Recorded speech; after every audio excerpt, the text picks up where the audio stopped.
வணக்கம் நண்பர்களே, ரொம்ப தேங்க்ஸ் என் போன வீடியோக்கு சப்போர்ட் பண்ணல எல்லாருக்கும். இதே மாதிரி என்னை சப்போர்ட் பண்ணிகிட்டே இருங்க.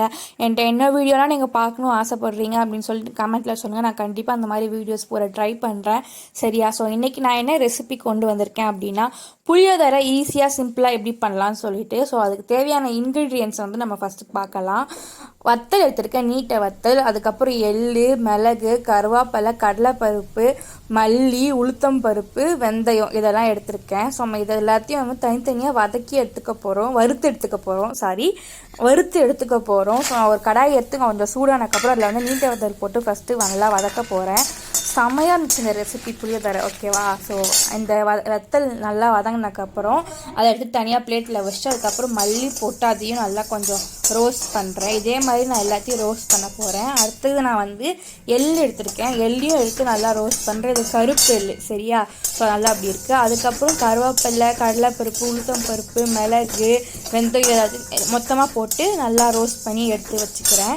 ஸோ இது வரைக்கும் நீங்கள் பார்த்து வந்து இந்த பவுடர் எப்படி பண்ணலாம் அப்படின்னு சொல்லிட்டு, இதுக்கப்புறம் நீங்கள் பார்க்கும்போது இந்த டிஷ் எப்படி ரெடி பண்ண போகிறோம்னு சொல்லிட்டு, நான் ஆக்சுவலி கொஞ்சம் கிளிப்பை மிஸ் பண்ணிட்டேன். பட் ஐ ஹோப் உங்களுக்கு நான் கரெக்டாக சொல்லி தருவேன் நினைக்கிறேன். நான் ஏற்கனவே ஒரு லெமன் சைஸ் அளவு புளியை தண்ணியில் ஊற வச்சுருந்தேன். ஸோ அதுக்கப்புறம் அதே கடாயிலே நான் கொஞ்சம் எண்ணெய் ஊற்றிட்டு கடுகு, உளுத்தம் பருப்பு, கடலைப்பருப்பு, கருவேப்பிலை, நீட்டை வத்தல் இதெல்லாம் போட்டு கொஞ்சம் ரோஸ்ட் பண்ணேன். அதுக்கப்புறம் அந்த தண்ணி ஊறச்சு தண்ணி புளி தண்ணி எடுத்து அதை ஊற்றிட்டு கொஞ்சம் உப்பு போட்டு நல்லா கொதிக்க விட்டேன்.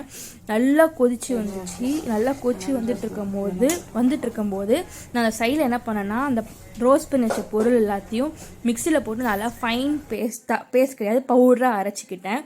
ஏன்னா இது வந்து கிட்டத்தட்ட பொடி இருக்குல்ல, அந்த மாதிரி பவுடர் கன்சிஸ்டன்சிக்கு வரணும். ஸோ இந்த மாதிரி நல்லா அரைச்சி வச்ச பொடியை வந்து நான் வச்சுருந்தேன். அந்த கடாயில் இருக்க தண்ணி நல்லா கொதிச்சு வந்தக்கப்புறம் நான் அதில் வந்து இந்த பவுடரை ஆட் பண்ணேன்.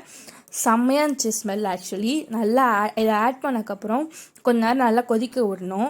இது வந்து நல்லா ஒரு கிரேவி கன்சிஸ்டன்சி வரும்போது நம்ம ரைஸை போட்டு மிக்ஸ் பண்ணோம்னா புளியோதரை சூப்பராக இருக்கும். ஸோ இந்த கிரேவி எப்படி வரும்னா, நல்லா கொதிக்க விட்டக்கப்புறம் வரும். அதை எப்படி கண்டுபிடிக்கணும்னா, இப்போ நீங்கள் பார்த்தீங்கன்னா தெரியும், சைடில் எண்ணெயாக இருக்கும், நடுவில் கிரேவி இருக்கிற மாதிரி இருக்கும். சரியா? இந்த மாதிரி கன்சிஸ்டன்சி வந்தக்கப்புறம் நீங்கள் ரைஸை போட்டு மிக்ஸ் பண்ணி சர்வ் பண்ணிங்கன்னா புளியோதரை ரெடி.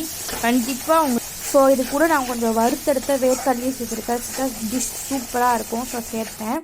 ஸோ இந்த வீடியோ உங்களுக்கு பிடிச்சிருந்துச்சுன்னா லைக் பண்ணுங்கள், கமெண்ட் பண்ணுங்கள், சப்ஸ்கிரைப் பண்ணுங்கள். அதுக்கப்புறம் மறக்காமல் ட்ரை பண்ணுங்கள். Bye friends. ரொம்ப நன்றி. கொஞ்சம் வீடியோ கிளிப்ஸ் மிஸ் பண்ணதுக்கு ரொம்ப சாரி. பாய்.